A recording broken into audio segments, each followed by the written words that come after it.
There's like Yeah. little things here and there that we can improve, but once you do, no one's beating him.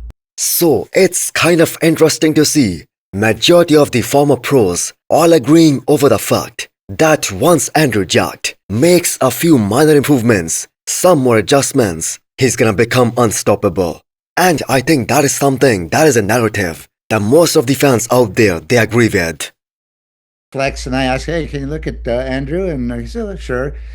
He stripped off. First thing that came out of Steve's mouth was Mr. Olympia. First time he saw Andrew. I agree.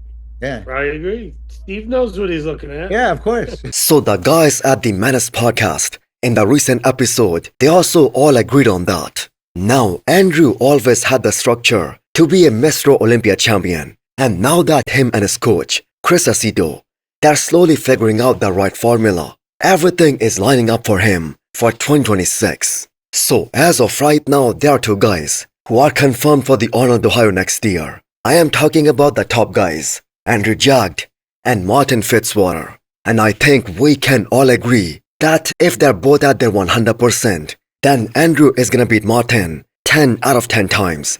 Simply because he's so much bigger, so much more aesthetic, so much more eye-pleasing. And the only reason Martin was able to beat him last year at the Olympia was because Andrew Jack came in very off last year at the Olympia.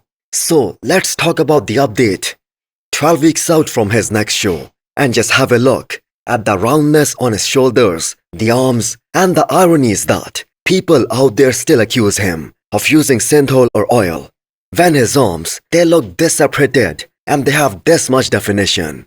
So him training with Kamal, the former 212 Olympia champion, that has also been such a turning point and that is such a great thing. So Kamal has trained very smart all throughout his career and he was able to stay injury-free for almost 2.5 decades. And all Andrew needs to do is to make sure that he stays healthy and injury-free. And he will eventually become the Olympia champion. And I am telling you guys, 2025 will be marked as the year where Andrew's stocks got higher than ever before, even Samson Dauda, for the very first time in his career.